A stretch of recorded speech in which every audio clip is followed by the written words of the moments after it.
Yo, what is going on, guys? It's your boy MTG back here with another video today, and today I'm gonna be going over some coin making methods that you guys can use inside of Madden 22 Ultimate Team to help make you tons and tons of coins.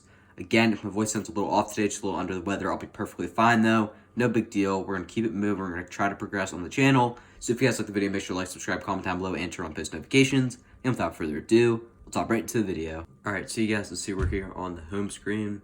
So the first thing I'm actually going to do, I'm going to walk through. I don't know if it's a method, but I'm going to try it out because I think it could definitely work.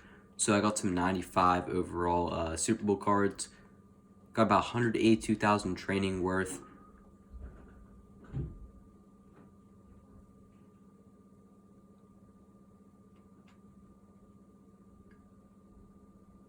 And I'm going to go over here to the store and roll them into the Rising Stars pack.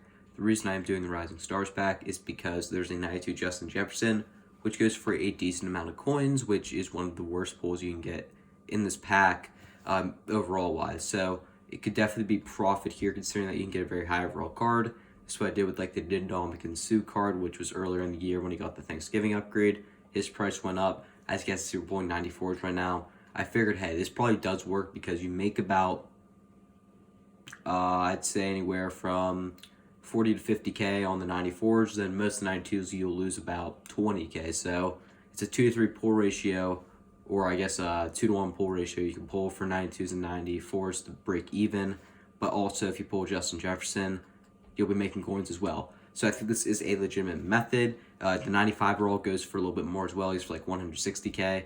Amon St. Brown right there. So I consider this a method, especially for rolling in. We're going to roll 10 here. We'll see what we can pull here.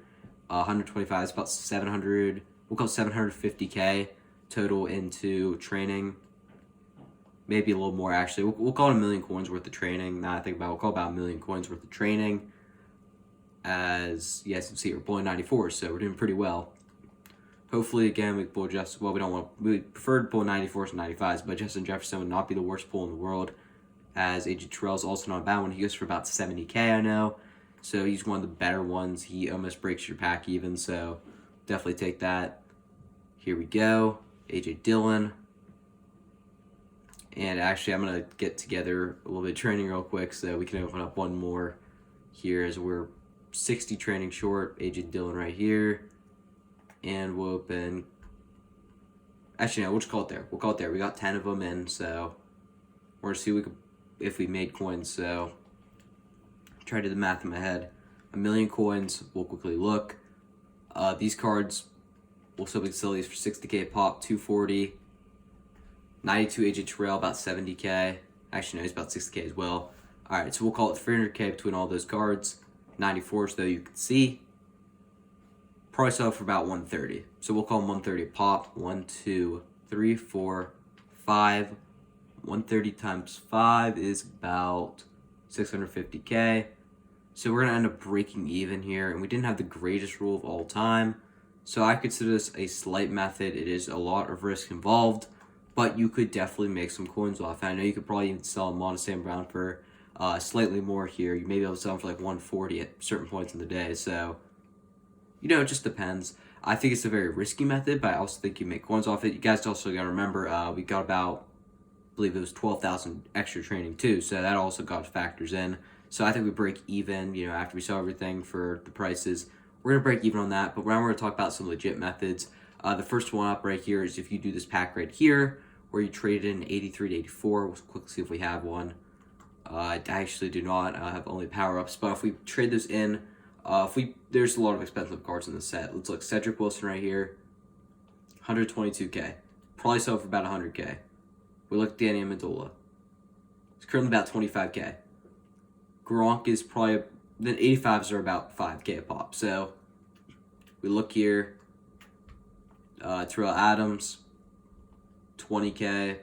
This 92, probably about 60K. Yep, about 60K. So overall, if you roll that pack, I'd say 1 out of every 10 packs should hit 92. If it's Cedric Wilson, you make major coins. I think that's a great pack to do to make coins, or maybe even just you clear your binder in general. Also, another thing you can do, if you could snipe these Cedric Wilsons for about 90K, which really isn't that hard to do. He pops up for 90K sometimes. 270K. Danny Amendola is 370K. And Gronk's, you can actually flip Jerry Rice for some profit. So it depends certain points of the day. He'll be going for like 400k sometimes. So you can definitely flip it and make some coins there. Another one as well, if I could find the correct one. So I'm not sure what week it is. Maybe week 15. I feel like it's week 15, as it should be. If we look here, I believe that they're 87 overall. So it might actually be a little earlier here. Sorry, I'm trying to find it here. Week 9 maybe. I'm trying to remember. That's gonna be a little past that. I don't know what week it's in. I'm gonna say week 11 maybe. Maybe one back. Sorry, I stayed a little bit. I'm trying to remember what set it is, but maybe Elvis Dumerville.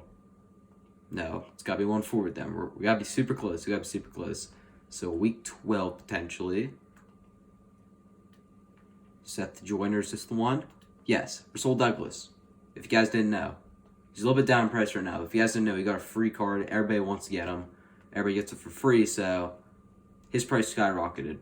It's still very, very high. I mean, 90 Darius Leonard right now.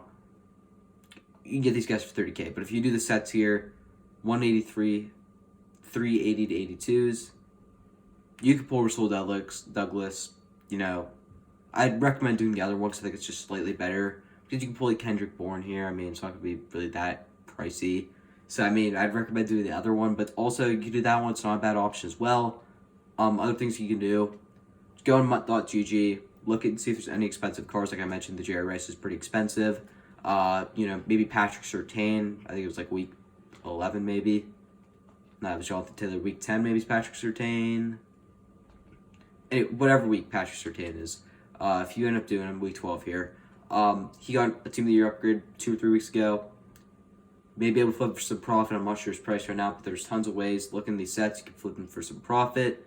Other things you can do. Legends. Sometimes legends go for more than they should be. You can sometimes flip for profit. I always mention this every time, but I was making 1 million coins a day off Jerry Rice sets earlier this year. Just look at sets, scour them out. Maybe Michael Vick's above trading value. Maybe he's like 70k right now. We'll say 70k. Probably is around that price. His 90 overall is not very cheap, so you won't be able to do that set. Ronnie Lott, he recently got an upgrade. Let's say his card's around 120k. See what we can do here. 100k for a set piece. Probably going to throw him up for a lot cheaper. I mean, look, here's A7's probably like 10k. Yep, 10k right there. So, I mean, there's sets all the time that you can do in here. You can find them. So, just look at that. But to go for my little budget ballers right here, next thing you guys can do is go over to Team Affinity. Go to Team Builders 1 and 2.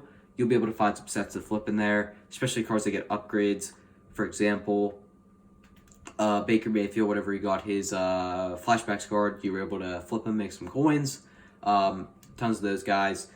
Team Builders 1s as well, you're able to flip, doing, CD Lamb, whatever he got his card for the Christmas promo. There's stuff you could do there, so make sure you have your eyes open for that as well.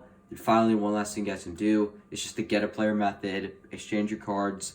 You can definitely pull some cards out of here, some power-ups that are worth a little bit. There's some power-ups that are worth like 20k right now, so make sure you're looking out for those. Core gold here, or core rookie, I should say. 62 right there. You're not going to lose ever on this pack, so just do it if you guys want to. It's totally up to you guys. Power up player right here. 73 Levante David. I mean, it's probably, 900 coins if I had to guess. 1k, so I mean, like, you can do this pack. You can make some coins as well. That's just for some of the guys that don't really have many coins. But if you have a lot of coins, maybe try the Rising Stars if you're feeling risky. Maybe try Team of the Week. All those kinds of sets, Legends, Team of the Week player sets. Look into that stuff because you can definitely make some coins off them. Now, I will say right now there's not a ton of ways to make coins in the game. I understand that. It's kind of hard to make coins for a lot of people. So these are the best ways I've found recently. I have put out a coin making method in like 2 or 3 weeks now. So I figured I probably should update you guys what I'm doing to make some of my coins. Although I haven't really been doing many of these methods because I just really haven't had the time. If you guys look into it, I know you can make some coins off them. The only one I have done, I made significant coins on, is that Team of the Week set for week 18. So look into that as well. Anyways, I'm NTG. Peace out.